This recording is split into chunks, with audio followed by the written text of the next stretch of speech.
Las manos de la doctora estaban temblando. La vi mirar fijamente mi expediente, no la pantalla de la ecografía donde el latido de mi bebé parpadeaba en blanco y negro. No, estaba mirando los papeles, el nombre de mi esposo impreso con letras ordenadas en la parte superior de la página. Luego apagó el monitor. Lo apagó en mitad del examen como si alguien hubiera desenchufado toda mi vida. Señora Mercer, dijo, y su voz apenas era un susurro. Necesito hablar con usted en privado ahora mismo. Me llevó a su despacho, cerró la puerta, la cerró con llave. Pensé que algo iba mal con el bebé. El corazón me latía tan fuerte que podía oírlo en los oídos. No podía respirar. No podía pensar. Entonces dijo las palabras que hicieron que mi mundo se derrumbara. Necesita dejar a su marido hoy, antes de volver a casa.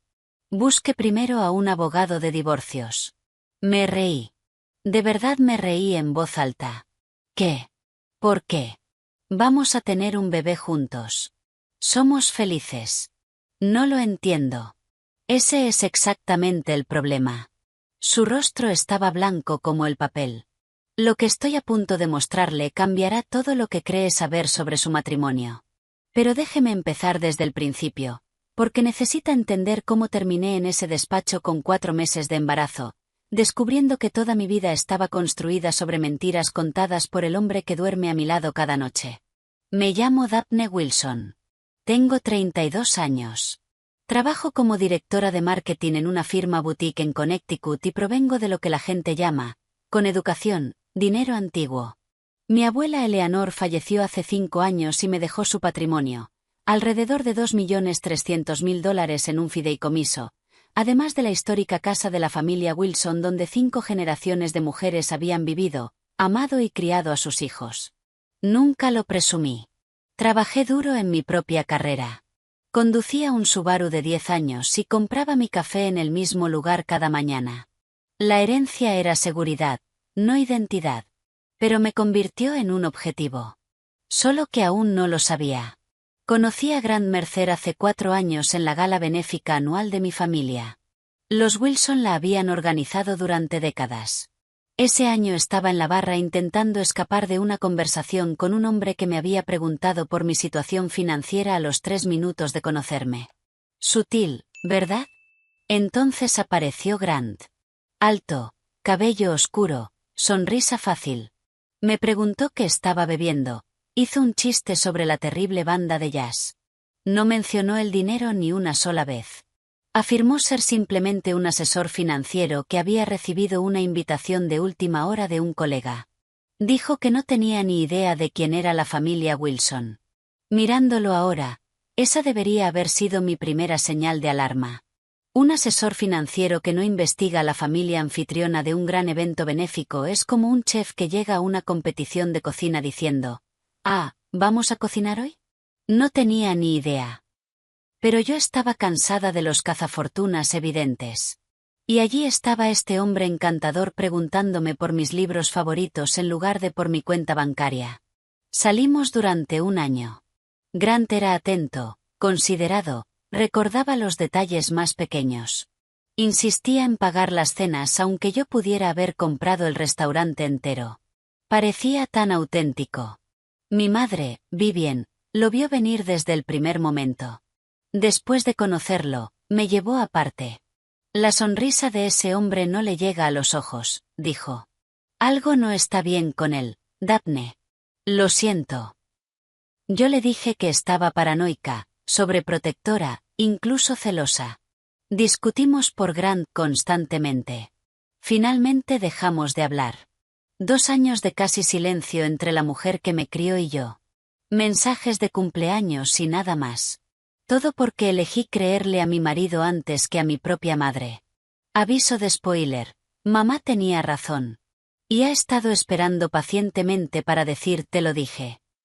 A estas alturas se lo ha ganado. Grant y yo nos casamos después de 1 año de relación. Una ceremonia preciosa en la finca de mi abuela. Lloró durante sus votos, lágrimas rodando por su rostro mientras prometía amarme y protegerme para siempre. Mirándolo ahora, probablemente fueron las lágrimas más sinceras que derramó. No de alegría, sino de alivio. Su plan a largo plazo por fin estaba dando frutos. Después de 2 años intentando tener un bebé de forma natural, acudimos a un especialista en fertilidad. El diagnóstico nos golpeó como un camión. Grant tenía infertilidad masculina severa. Su recuento de espermatozoides era casi inexistente y los pocos que tenía apenas se movían. La concepción natural era prácticamente imposible. Grant parecía devastado. Lloró en el coche durante 20 minutos.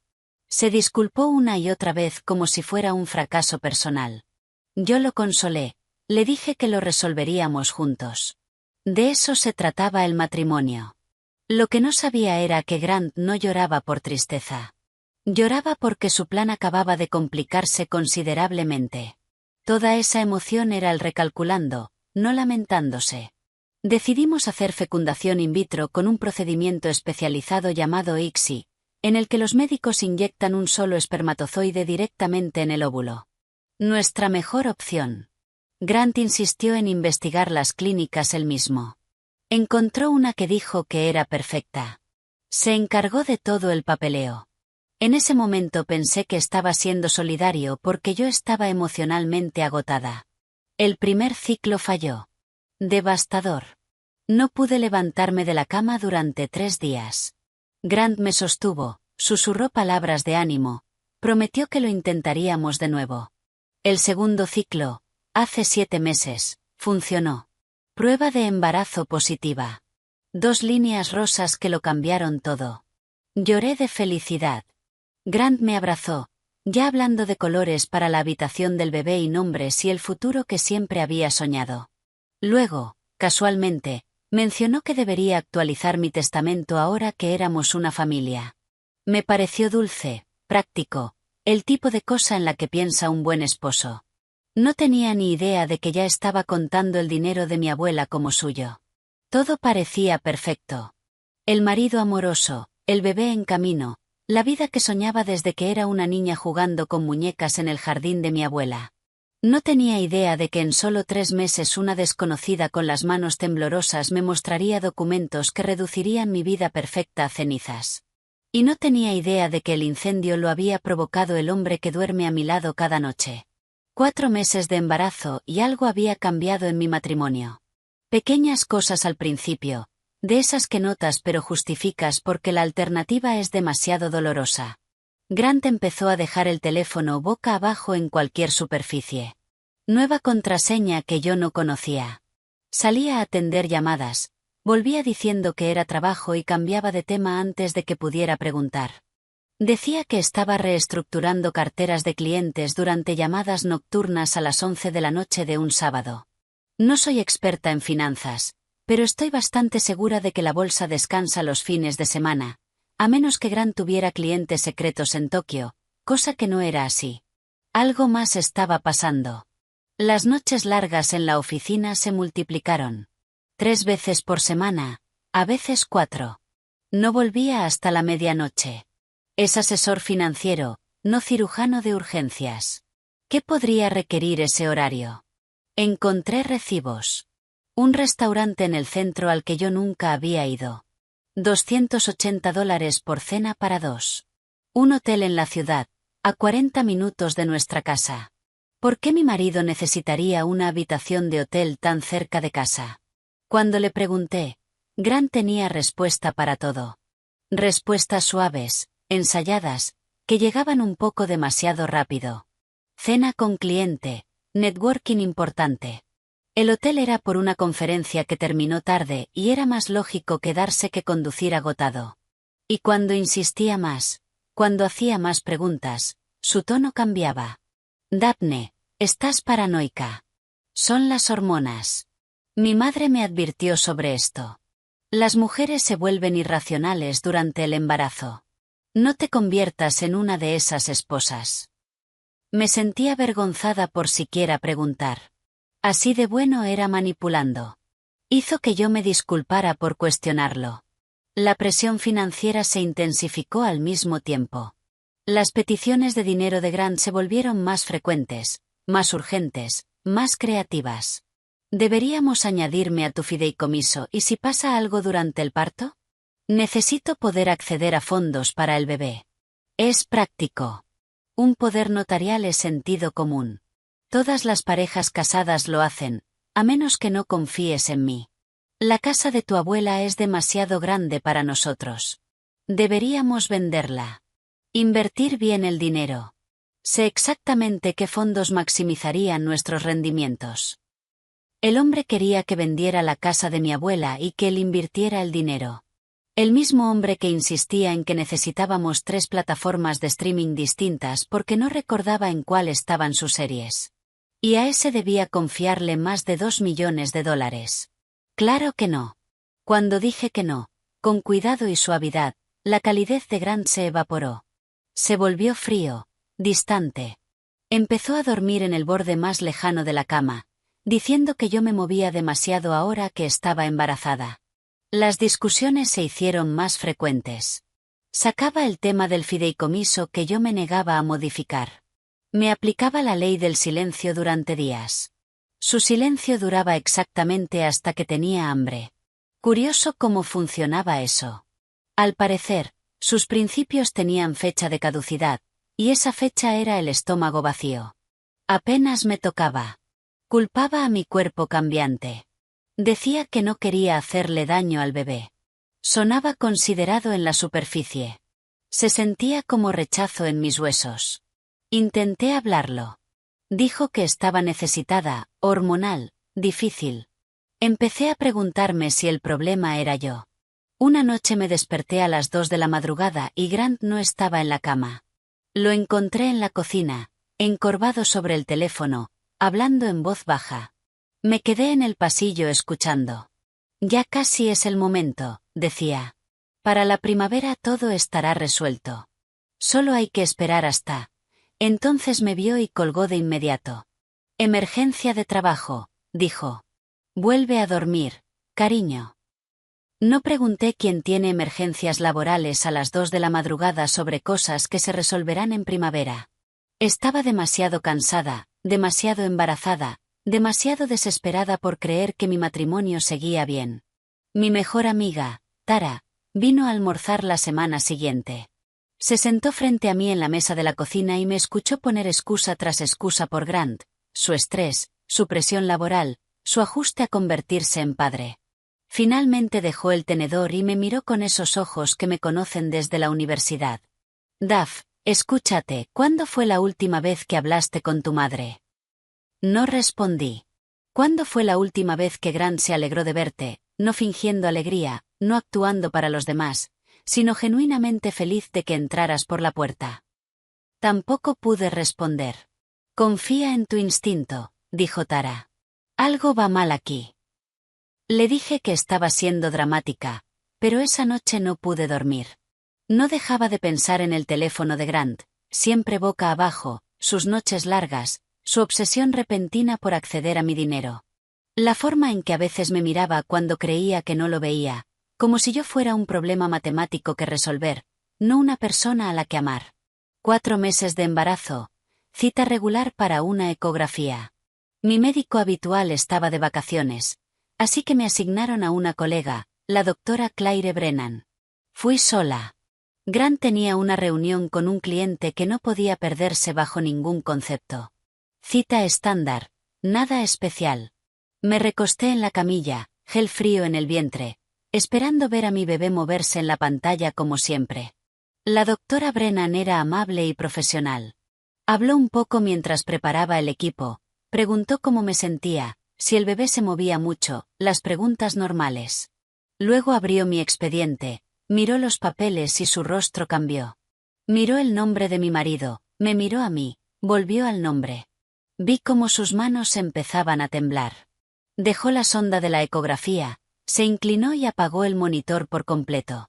Señora Mercer, dijo, con la voz apenas por encima de un susurro, necesito hablar con usted en privado ahora mismo. Pensé que algo iba mal con el bebé. Todos los peores escenarios inundaron mi mente en 3 segundos exactos. Me llevó a su despacho, cerró la puerta, la cerró con llave y entonces dijo las palabras que abrieron mi mundo en 2. Sé lo que hizo su marido y tengo pruebas. Sacó una carpeta del cajón de su escritorio. Sus manos seguían temblando al abrirla. Mi hermana menor trabaja en su clínica de fertilidad, dijo. Hace 3 semanas vino a verme llorando. Me contó todo. Cuando vi el nombre de su marido en su expediente hace un momento, lo reconocí de inmediato. La doctora Brennan respiró hondo. Señora Mercer, lo siento mucho. Pero necesita ver esto antes de volver a casa, antes de que él sepa que usted lo sabe. Abrió la carpeta sobre el escritorio entre nosotras y todo lo que creía saber sobre mi matrimonio, mi embarazo y el hombre al que amaba se convirtió en ceniza ante mis ojos. La hermana menor de la doctora Claire Brennan, Mali, trabajaba como enfermera en la clínica de fertilidad, la misma clínica que mi marido había investigado con tanto cuidado para nuestro tratamiento de fecundación in vitro, la clínica que insistió en que era perfecta para nosotros. Ahora entendía por qué había sido tan específico con esa elección. Claire me explicó todo, con la voz firme aunque las manos no lo estaban. 3 semanas antes, Mali había llegado al apartamento de Claire cerca de la medianoche. Lloraba tan fuerte que apenas podía hablar. No dormía. Había perdido peso. La culpa la estaba devorando desde hacía meses y finalmente no pudo cargarla más. Hace 7 meses, Mali le contó que el marido de una paciente se le había acercado en la clínica. Era encantador, bien vestido, parecía desesperado pero razonable. Dijo que tenía una situación especial que requería discreción. Su esposa no lo sabía, explicó, pero estaban usando esperma de donante para su ciclo de fecundación in vitro. Algún problema genético familiar que no quería cargar sobre ella. Nada siniestro, solo necesitaba ayuda para mantenerlo en secreto. Pagaría bien por la asistencia. $30.000 para una enfermera que ganaba $52.000 al año, ahogada en préstamos estudiantiles y deudas de tarjetas de crédito. Era imposible rechazarlo. Mali ayudó a intercambiar las muestras. El esperma de Grant, que de todos modos no podía producir un embarazo, fue reemplazado por el de un donante pagado. El embriólogo también estaba involucrado. Grant lo había abordado por separado con otro pago. Entre los dos, el cambio pasó desapercibido. El embriólogo le dijo a Mali que no se preocupara. El marido sabía perfectamente lo que estaba haciendo. No es asunto nuestro que acuerdos hagan las parejas casadas, pero eso decía él, y a Mali le destrozó por dentro, sobre todo cuando vio en los registros de la clínica que el embarazo había sido un éxito. En algún lugar había una mujer llevando en su vientre a un bebé que creía que era hijo de su marido. Y no lo era. La culpa la destruyó. No podía mirarse al espejo. Se ponía enferma a menudo. Empezó a sufrir ataques de pánico en el trabajo. Hace 3 semanas, por fin se quebró. Se lo contó todo a Claire. Yo estaba sentada en ese despacho escuchando a la doctora Brennan explicar cómo mi marido había gastado $50.000 para tenderme una trampa y hacer parecer que yo le había sido infiel. $50.000. Eso es más de lo que gastó en toda nuestra boda, luna de miel incluida. Supongo que por fin entendí cuáles habían sido siempre sus verdaderas prioridades. Y desde luego no era la barra libre. Pero había más. Mucho más. Claire me expuso el plan completo. El esquema que Grant había ido construyendo, pieza a pieza, durante más de un año. La fase 1 ya estaba terminada. Sobornar al personal de la clínica. Cambiar las muestras de esperma. Asegurarse de que todos guardaran silencio. La fase 2 también estaba completa. Esperar un embarazo exitoso. Interpretar el papel del marido devoto y emocionado por ser padre. Construir la imagen perfecta. La fase 3 estaba prevista para después de que naciera el bebé. Grant iba a hacer que el embriólogo alterara los registros de la clínica. Cambiarían el papeleo para que pareciera que nuestro segundo ciclo de fecundación in vitro había fracasado. Así daría la impresión de que después habíamos concebido de manera natural. La fase 4 era la trampa. Después del parto, Grant planeaba sugerir una prueba de ADN. Lo presentaría como algo dulce y sentimental, una prueba de paternidad para colgar en la habitación del bebé, una celebración de nuestra familia. Y la fase 5 era el golpe final. Cuando la prueba de ADN demostrara que él no era el padre biológico, Y cuando los registros médicos mostraran que habíamos concebido de forma natural, tendría toda la evidencia que necesitaba. Su esposa le había sido infiel. El bebé no era suyo. Él era la víctima. Nuestro acuerdo prenupcial tenía una cláusula de infidelidad. Esto es común en familias con dinero. Protege los bienes. Si uno de los cónyuges engaña, debe pagar al otro $500.000 como penalización. Además, el infiel pierde cualquier derecho sobre la propiedad del otro. Y además, el cónyuge perjudicado puede demandar por daños emocionales adicionales. El plan final de Grant era clarísimo. Se marcharía con, como mínimo, $500,000. Destruiría mi reputación. Probablemente sacaría más en una demanda. Y yo estaría tan destrozada, tan confundida, tan desesperada por proteger a mi hijo, que no habría luchado con eficacia. Contaba con que mi vergüenza me volviera dócil. Casi lo consigue. La doctora Brennan sacó más documentos de la carpeta. Mali lo había guardado todo. Los registros originales de las muestras que demostraban el cambio, el número de identificación del donante, registros de pagos que podían rastrearse hasta cuentas controladas por Grant. Incluso había correos entre Grant y el embriólogo. Creían que eran listos, usando cuentas personales y lenguaje ambiguo. Pero había suficiente, más que suficiente. Mali también localizó al donante. Se llamaba Derek Sykes. Un estudiante de posgrado de 28 años al que le pagaron $15,000 en efectivo. Una donación de esperma normal paga quizá $100, a veces 200. 15.000 debió haber sido una señal de alarma enorme, pero los préstamos estudiantiles no se pagan solos. A Derek le dijeron que era un acuerdo privado para una pareja que quería discreción extra. No tenía ni idea de que estaba metido en un fraude. Cuando lo supo, se puso furioso y estuvo dispuesto a colaborar. Había una cosa más, dijo Claire con cuidado. Algo que había descubierto con su propia investigación. Grant Mercer tenía $180,000 en deudas de juego. Llevaba años apostando. Póker en línea, apuestas deportivas, viajes a casinos, viajes que me decía que eran conferencias de trabajo, todo mientras fingía ser un asesor financiero responsable con la vida perfectamente en orden.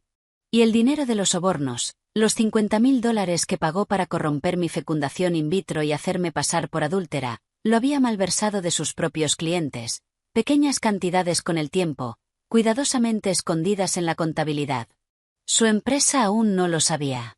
Grant no solo intentaba robar mi herencia.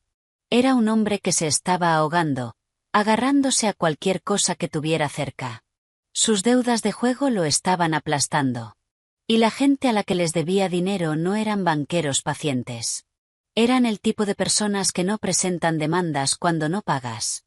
Son el tipo de personas que se vuelven muy creativas si te retrasas. Yo se suponía que era su salvavidas.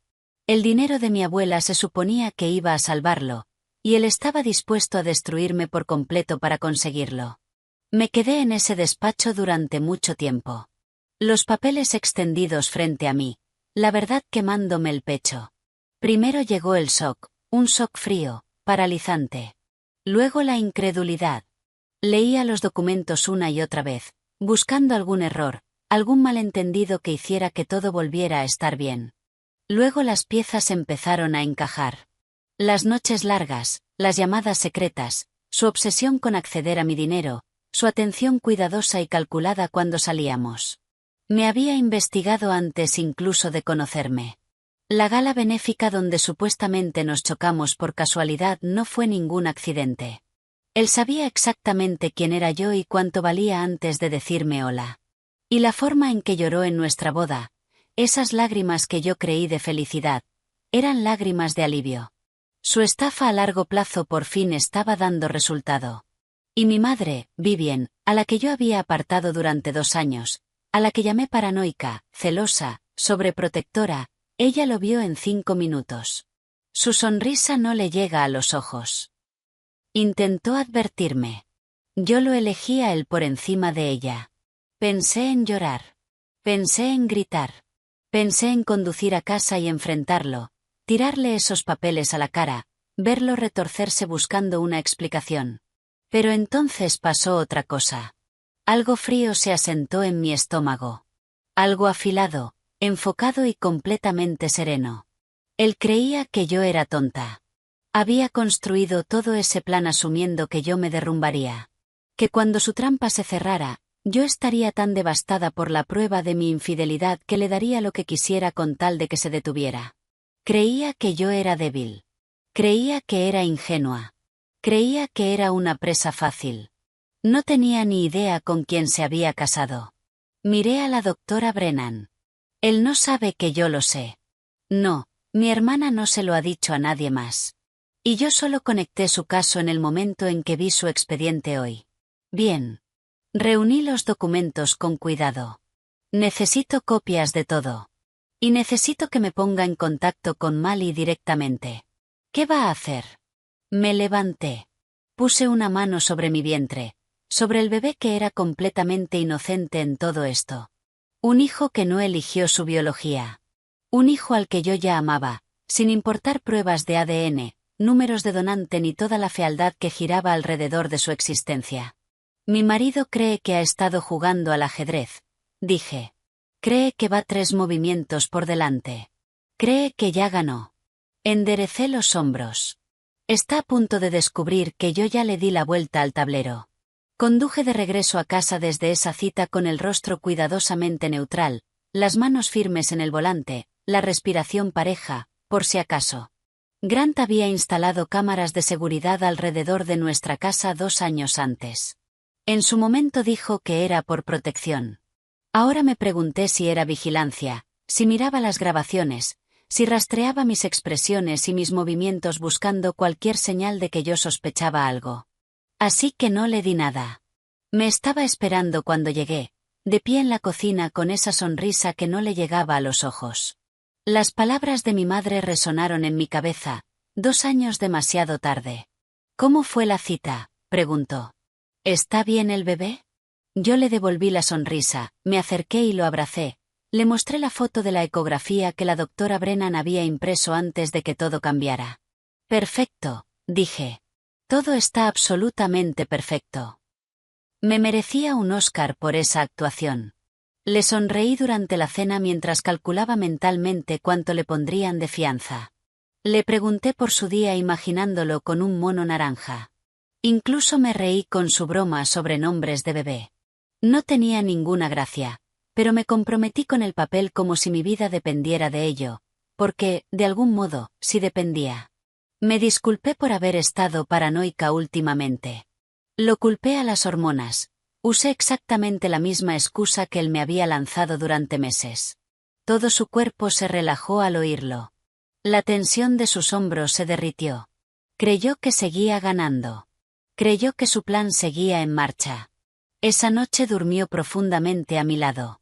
Yo me quedé despierta hasta las 3 de la madrugada mirando el techo, planeando su destrucción.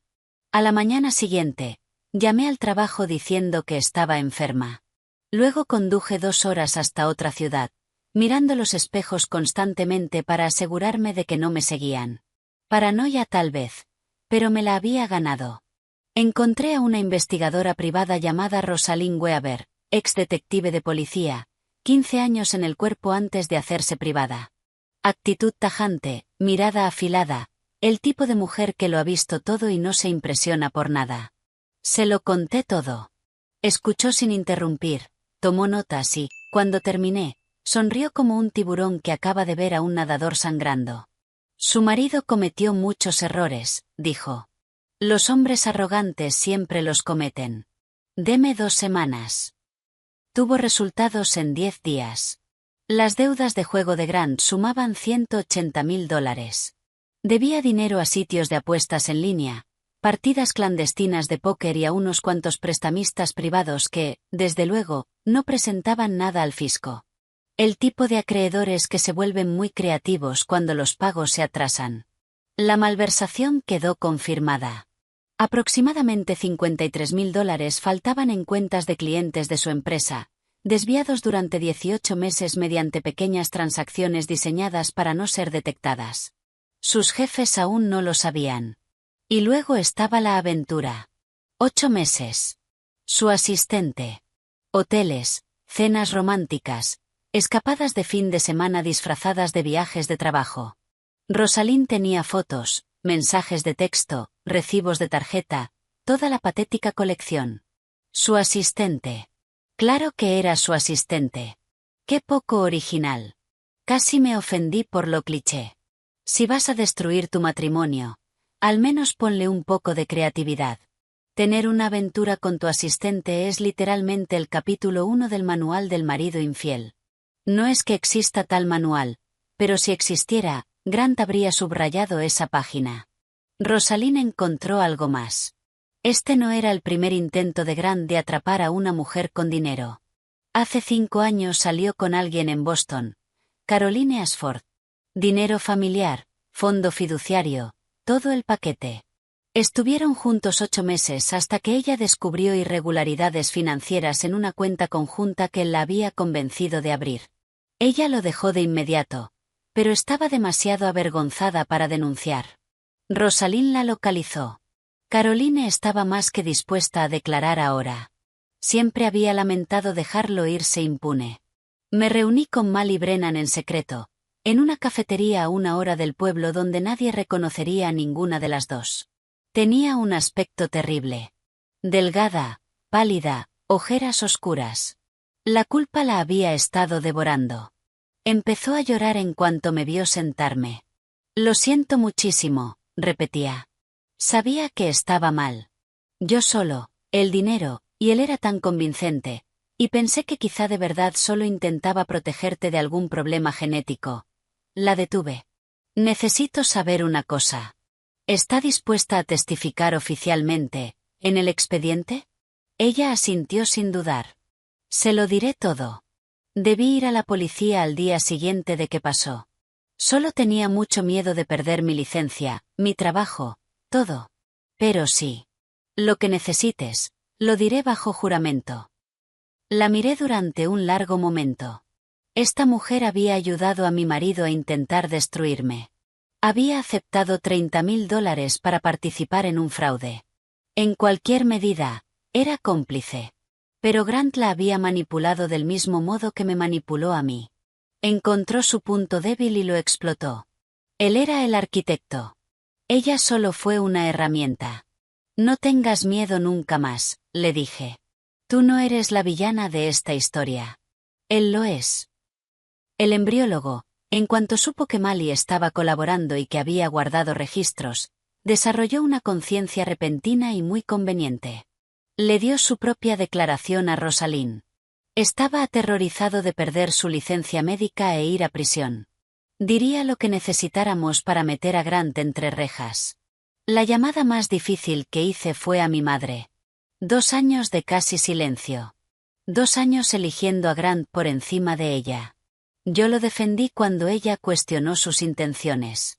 Dejé de invitarla a fiestas.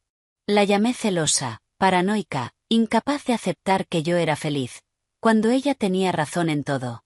El teléfono sonó 2 veces antes de que contestara. Daphne. Su voz sonaba cautelosa, esperanzada, como si hubiera estado esperando esa llamada durante 2 años, pero no quisiera gafarla. Mamá. Se me quebró la voz al decirlo. Tenías razón en todo sobre él. Y lo siento. Lo siento muchísimo. Hubo una pausa. Me preparé para el te lo dije que se había ganado. Para la rabia, el resentimiento, el dolor que yo le había causado al elegir a un estafador por encima de la mujer que me crió. En lugar de eso, dijo, ¿qué necesitas, cariño? No se regodeó. No me recordó cada advertencia que yo ignoré. No señaló que llevaba años intentando decirme la verdad. Solo preguntó cómo podía ayudar. Eso me rompió más que cualquier otra cosa. Mi madre es abogada retirada, especializada en derecho patrimonial durante 30 años antes de dar un paso atrás. En 48 horas me conectó con la mejor abogada de divorcios de Connecticut y con un fiscal penal especializado en casos de fraude. Ese día mi madre me enseñó algo. La gente que de verdad te quiere no necesita tener razón. Solo necesita que tú estés bien. Yo había pasado 2 años eligiendo a un estafador por encima de la mujer que me crió. Y aún así, cuando la llamé llorando, su primer instinto fue protegerme. Así es como se ve el amor real. Grant nunca lo entendió porque nunca lo había sentido. Mi abogada se llamaba Sandra Kowalski. Medía 1,57, pelo plateado, gafas de lectura siempre apoyadas en la punta de la nariz. Parecía la abuelita dulce de cualquiera. Pero era un tiburón con cardigan. Sandra revisó todo. Los documentos de la clínica, la declaración de Mali, los hallazgos, la evidencia de la aventura, los registros de malversación. Cuando terminó, levantó la vista por encima de las gafas y sonrió. Su marido se enfrenta a cargos de fraude, conspiración y malversación. La cláusula de infidelidad del prenupcial ahora juega a su favor porque es él quien ha estado engañando, y su plan para falsificar registros médicos después del nacimiento. Eso es un delito grave que pensaba cometer. Tenemos evidencia de intención. Coordinó con el fiscal. Mali dio una declaración formal bajo juramento a la policía. El embriólogo cooperó a cambio de cargos reducidos. La empresa de Grant fue alertada discretamente sobre el dinero faltante. Iniciaron su propia investigación y congelaron de inmediato su acceso a cuentas de clientes. Un juez revisó la evidencia, encontró causa probable y emitió una orden de arresto por fraude, conspiración y malversación. Mi abogada lo llamó una formalidad a estas alturas. Yo lo llamé el mejor papel que había visto en toda mi vida. 8,5 por 11 pulgadas de karma puro. 6 semanas después de aquella cita de la ecografía, le sugerí a Grant que hiciéramos una celebración, una fiesta tipo Babymon en la finca de mi abuela. Ambas familias, amigos cercanos, una reunión de tarde en el jardín para celebrar al bebé que llegaría pronto. Sus ojos se iluminaron como la mañana de Navidad. Más testigos para su actuación de marido devoto. Más gente que luego sentiría lástima por él cuando su esposa quedara expuesta como una infiel. Más combustible para la simpatía que pensaba exprimir. Es una idea maravillosa, dijo, besándome la frente de esa manera suave que antes me hacía sentir segura. Déjame ayudarte a planearlo todo. No, le di unas palmaditas en el pecho. Has estado trabajando muchísimo últimamente, todas esas noches hasta tarde en la oficina. Deja que yo me encargue de la fiesta. Tú solo ven y disfrútala. No tenía ni idea de que mi versión de encargarme de todo incluía policías esperando en la casa de invitados, a mi abogada apostada cerca del bar, a Derek Sykes listo para testificar, cada pieza de evidencia organizada en carpetas y a sus propios padres a punto de descubrir quién era realmente su hijo. La fiesta quedó para el sábado. Grant pasó esa mañana en el baño practicando expresiones frente al espejo, ajustándose la corbata, ensayando su sonrisa de futuro padre emocionado. Lo observé por la rendija de la puerta. Este hombre con el que había compartido cama durante 3 años. Este hombre al que le había confiado mi futuro, mi familia, mi corazón. Creía que entraba en el gran logro de su vida. No tenía ni idea de que entraba en su propio funeral. La finca de los Wilson a finales de primavera. Los jardines de mi abuela en plena floración. 50 años de cultivo cuidadoso estallando en color. Carpas blancas en el césped trasero. Champán enfriándose en cubos de plata. Flores en cada mesa. Un cuarteto de cuerda tocando suavemente junto a los rosales. 50 invitados conversando con sus mejores ropas de domingo. Familia, amigos, colegas. Los padres de Grant habían conducido desde Maryland. Tan orgullosos de su hijo exitoso y de su hermosa esposa embarazada. A mi abuela le habría encantado esta fiesta. También habría calado a Grant en 30 segundos. Ya sabes, sabiduría de abuela. La generación mayor tiene un radar para los farsantes que el resto desarrollamos a golpes. Grant estaba en su elemento, moviéndose entre la gente como un político en una recaudación de fondos. Apretón de manos, palmadas en la espalda, esa risa encantadora que había perfeccionado con años de práctica. Su mano encontraba mi vientre para las fotos. Cada vez que alguien sacaba una cámara, allí estaba él, el padre devoto, mirándome con lo que parecía adoración. Era tan bueno fingiendo ser humano que casi me dio pena. Casi. Esa sensación duró aproximadamente 3 segundos, hasta que recordé los $50.000 que había gastado intentando destruir mi vida. La simpatía se evaporó bastante rápido después de eso. La madre de Grant no paraba de secarse los ojos con un pañuelo. Siempre supe que sería un padre maravilloso, le decía a cualquiera que quisiera escucharla. Un buen chico, un marido tan cariñoso. Su padre caminaba saludando, pecho inflado, orgulloso de la familia que Grant supuestamente estaba construyendo. El legado continuando, el apellido Mercer hacia adelante. Mi propia madre estaba cerca de la mesa de postres, mirando a Grant con la paciencia de un gato observando a un ratón que no sabe que está atrapado. Me encontró la mirada desde el otro lado del césped y alzó un poco su copa de champán. Casi es la hora. Alrededor de las 3, Grant hizo exactamente lo que yo sabía que haría. Llevaba semanas soltando insinuaciones sobre celebrar la paternidad con una prueba de ADN. Enmarcar los resultados en la habitación del bebé, prueba de su vínculo, tan romántico, tan significativo, tan completamente preparado. En la fiesta lo volvió a sacar, en voz alta, asegurándose de que mucha gente lo oyera. ¿Sabes qué deberíamos hacer, cariño? Me atrajo hacia él, brazo alrededor de mi cintura, actuando para el público. He estado pensando. Compremos uno de esos kits de prueba de ADN. Podemos enmarcar el resultado para la habitación del bebé. Una prueba de que papá y bebé estarán conectados para siempre. ¿No sería especial?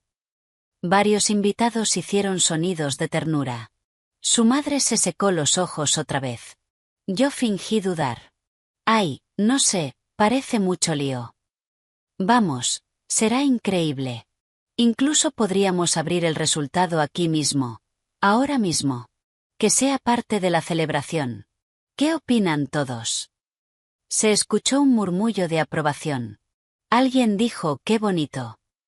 Alguien más comentó que ojalá su marido fuera así de detallista. Bueno, miré alrededor, interpretando a la esposa tímida. Si a todos les parece buena idea. Grant estaba prácticamente resplandeciendo. Ese era su momento. La trampa que había construido durante más de un año estaba a punto de cerrarse. Ya podía saborear mi dinero, mi humillación, mi destrucción. Solo que no se daba cuenta de quién tenía el cuello dentro de la trampa. En vez de sacar un kit de ADN, caminé hacia la pequeña plataforma que habíamos colocado junto a la fuente, la que era para brindis y discursos. Tomé el micrófono. Grant me sonrió desde entre la gente, copa de champán en la mano. Ya estaba ensayando su cara de shock devastado, practicando las lágrimas que soltaría cuando saliera a la luz la verdad sobre su esposa infiel. Gracias a todos por venir hoy, dije, y mi voz se proyectó por todo el jardín. Esta fiesta se supone que es para celebrar, para la familia, para la verdad. Busqué los ojos de Grant entre la multitud. Mi marido dijo que quería revelar algo especial hoy, así que voy a ayudarle a hacer exactamente eso. Su sonrisa titubeó apenas un segundo, la primera grieta en su actuación. Metí la mano bajo el atril y saqué una carpeta. Hace 3 meses descubrí algo sobre mi marido que cambió todo lo que creía saber sobre mi matrimonio. Quiero compartirlo con todos ustedes hoy porque Grant tiene razón.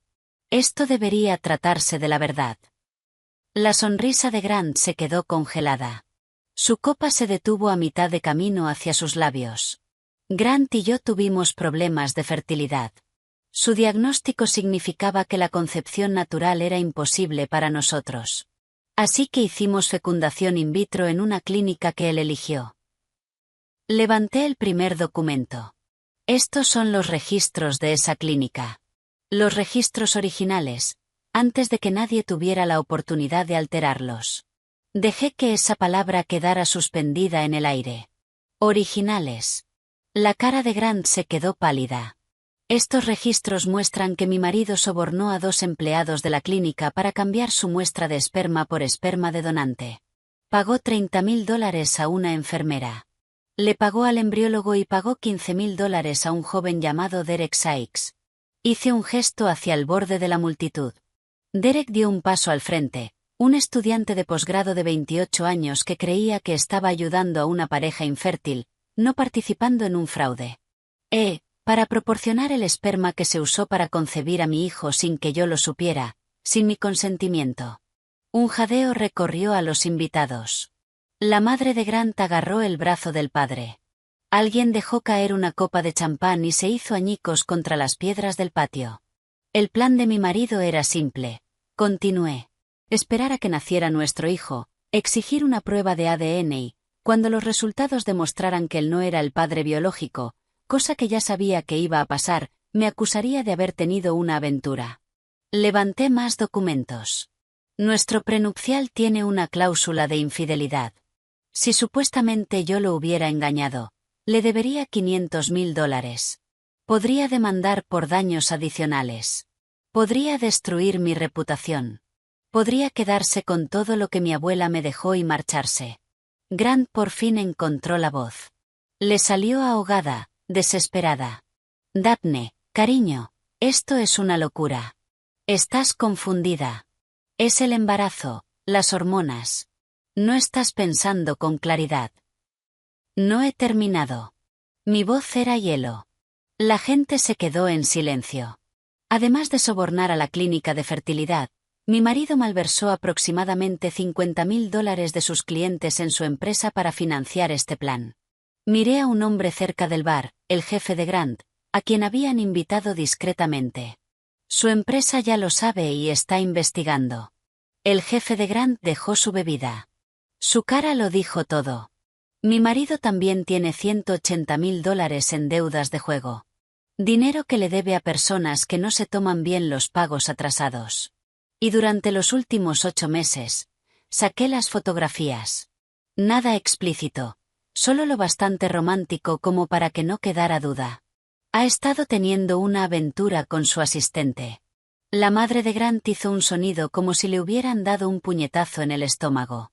Mostré las fotos, cenas en restaurantes, entradas a hoteles, el tipo de pruebas que eliminan cualquier posibilidad de negarlo. Y esto ni siquiera fue su primer intento, añadí. Hace 5 años, en Boston, apuntó a otra mujer con dinero familiar. Esa relación terminó cuando ella descubrió irregularidades financieras. Ella ha aportado una declaración a los investigadores y está preparada para testificar. La copa de champán de Grant se le resbaló de los dedos. Golpeó el suelo de piedra y estalló. Champán salpicando sus zapatos caros. Eso son mentiras, balbuceó. Se lo está inventando. Está mentalmente inestable. El embarazo le ha afectado la mente. Grant. La voz de su propia madre cortó el ruido, baja, pero lo bastante afilada como para sacar sangre. ¿Es verdad algo de esto? Él se giró hacia ella, abrió la boca para negarlo todo. No le salió nada. Molly Brennan avanzó desde donde estaba cerca de la casa de invitados, pálida pero decidida. Yo soy la enfermera a la que sobornó, dijo. Tengo documentación de todo. Ya he dado mi declaración a la policía. Derek Sykes habló después. Me pagó $15,000 y me dijo que era un acuerdo privado. No tenía ni idea de que formaba parte de un fraude hasta que la investigadora de la señora Wilson se puso en contacto conmigo el mes pasado. Grant miró alrededor, desesperado, las caras de las personas que se habían reído con él hacía 10 minutos. Sus colegas, su familia, sus amigos de sociedad a los que tanto se había esforzado por impresionar. Todos lo miraban como si fuera algo podrido que acababan de descubrir pegado a su zapato. Entonces 2 agentes de policía salieron de la casa de invitados y caminaron con calma por el césped.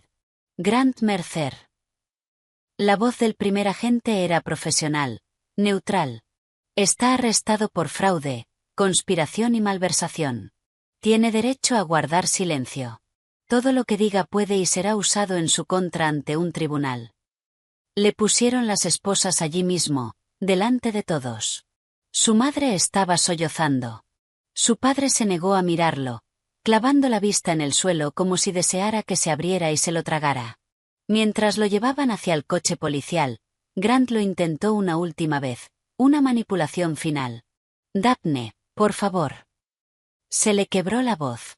Podemos arreglarlo. Cometí errores, pero te quiero. Siempre te he querido. No hagas esto. Piensa en nuestro bebé. Piensa en nuestra familia. Yo lo miré. Lo miré de verdad, al hombre con el que compartí mi vida durante 3 años, al hombre al que defendí frente a mi propia madre, al hombre que se paró ante un altar y prometió amarme y protegerme mientras calculaba cuánto podía robarme. Tienes toda la razón, Grant, dije.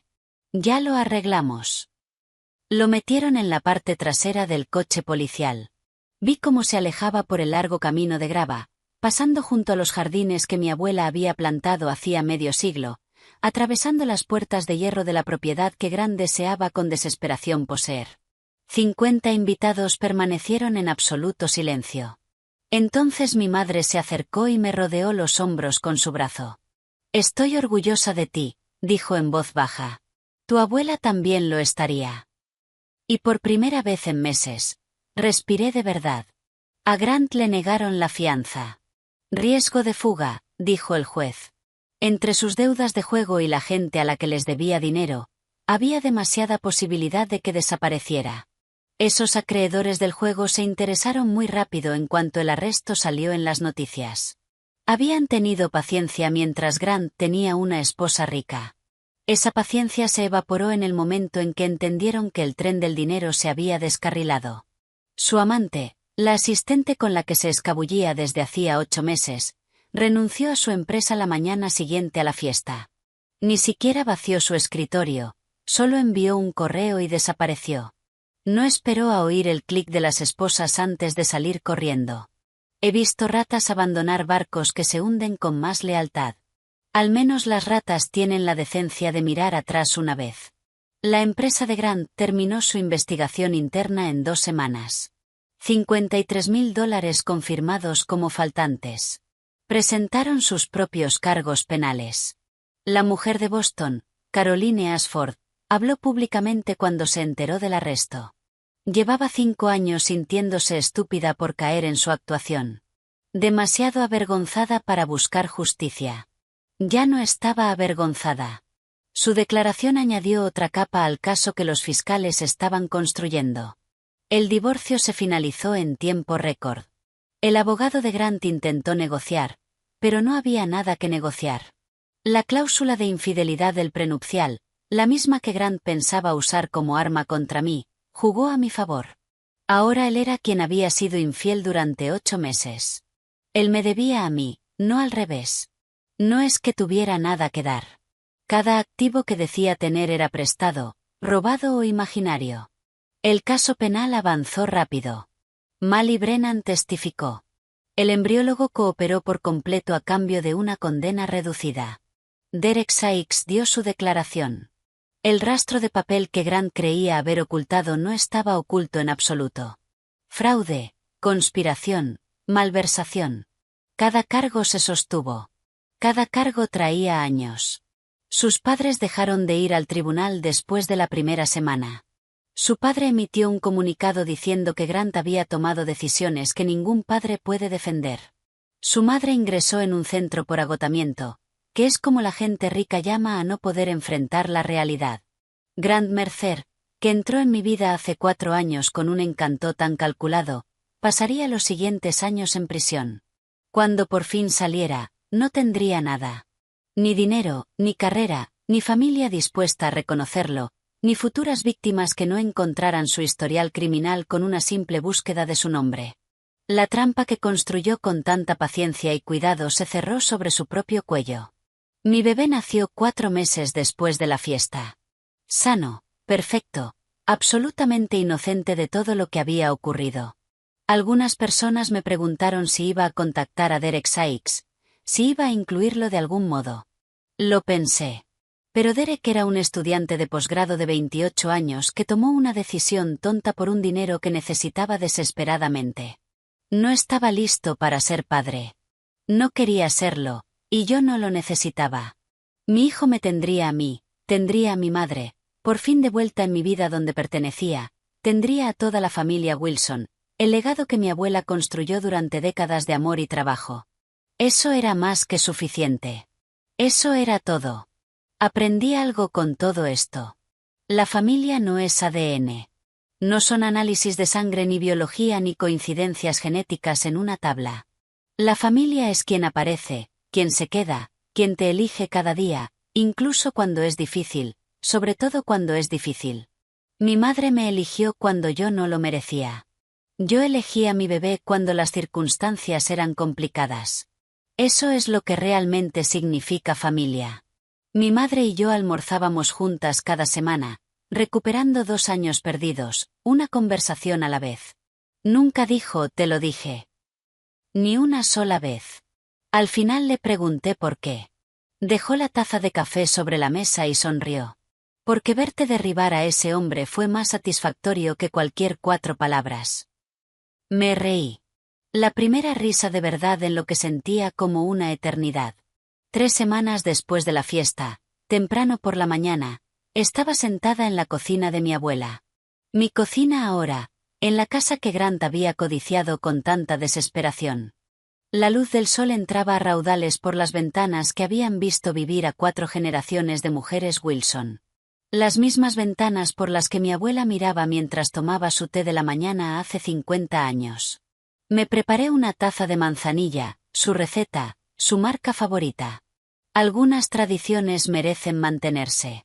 Mi teléfono vibró sobre la encimera. Un mensaje de mi madre. Almuerzo mañana. Sonreí y respondí siempre. Afuera, los jardines estaban en plena floración. Las rosas que mi abuela plantó cuando era una novia joven.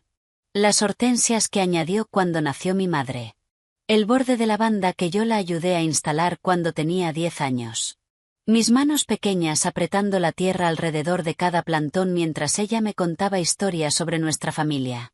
Puse la mano sobre mi vientre y sentí moverse al bebé. Grant Mercer había intentado quitármelo todo.